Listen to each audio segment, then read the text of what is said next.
Time for Countdown's number 2 story. Tonight's worst persons in the world.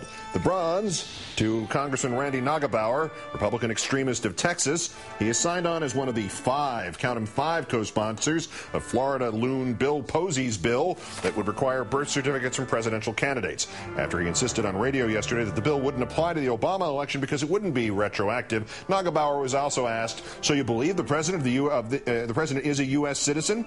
His answer, quote, "You know, I don't know. I've never seen him produce documents that would say one way or the other." Once again, WorldNet Daily, August 23rd, 2008, Drew Zahn, quote, "A separate WND investigation into Obama's birth certificate utilizing forgery experts also found the document to be authentic." Read it, Congressman, if you know how to read. Also, the people who elected you are obviously idiots. That does not mean everybody else is. The bill wouldn't apply to Obama. You do realize that he's likely to run again in 2012, right? The runners-up, Joyce E. Thullman, and she is the president of the Republican Women of Anne Arundel County in Maryland.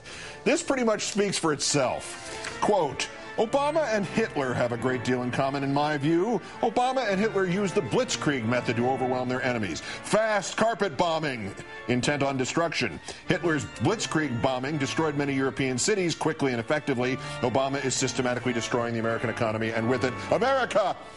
Seriously, isn't comparing Obama to Hitler a little much, even for the Republican Party? You guys stand for anything? Why haven't you thrown this representative of your party out on her Anne Arundel?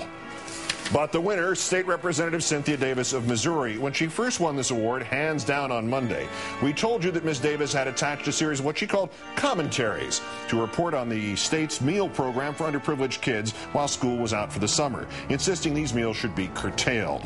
Among her original observations, anyone under 18 can be eligible? Can't they get a job during the summer by the time they're 16?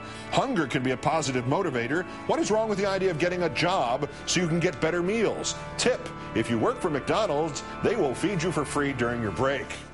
Representative Davis has not apologized for, retracted, nor clarified her remarks. She has blamed an editorial that misrepresented my views, even though her views were in her editorials, which she wrote. She continues to believe that 1/5 of school-age children in Missouri who face hunger every day have somehow chosen to do that this is a family rights issue. Quote, "We all agree on the importance of feeding children, but we differ on who should do this. I believe this duty belongs to the parents. Instead of respecting this time-honored jurisdiction of the family, the summer feeding program treats families like they do not exist." You're wrong. It treats families like they don't have enough money to get meals for their kids and they need our help. When government takes over a family function like feeding children on a daily basis, we take a group of people who are capable and treat them like they are incapacitated.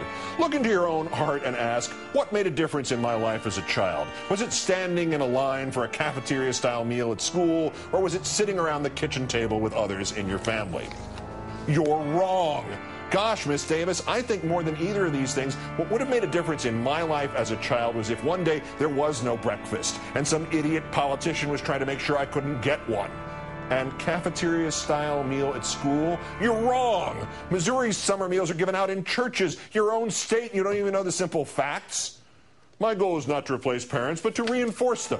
The solution is found in helping those near us, not in yet another gigantic federally funded mass market approach. Bigger government invites fraud and robs people of the dignity of personal human relationships.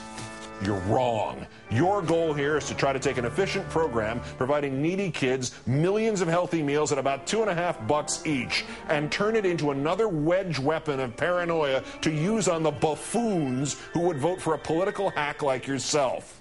My weekly Capitol Report is a way for me to have two-way communications with my constituents and not a national manifesto for you to mock, distort, and to be quoted out of context. You're wrong. There was no distortion, no loss of context, and any mocking done here you have richly earned for today, for tomorrow, and for the rest of your tenure in public life, brief though the rest of us hope that might be. Yet to dare suggest there are alternatives for rational people to discuss and consequences of government taking over so much in people's lives is to be branded an inhuman monster. Hey, on this we agree. Well phrased. You're right. You're an inhuman monster. And you chair the state's permanent committee for children? You are a positive menace to the health and well-being of the children of Missouri. Resign. State Representative Cynthia Davis of Missouri, once again, today's worst person in the world, and not for the last time.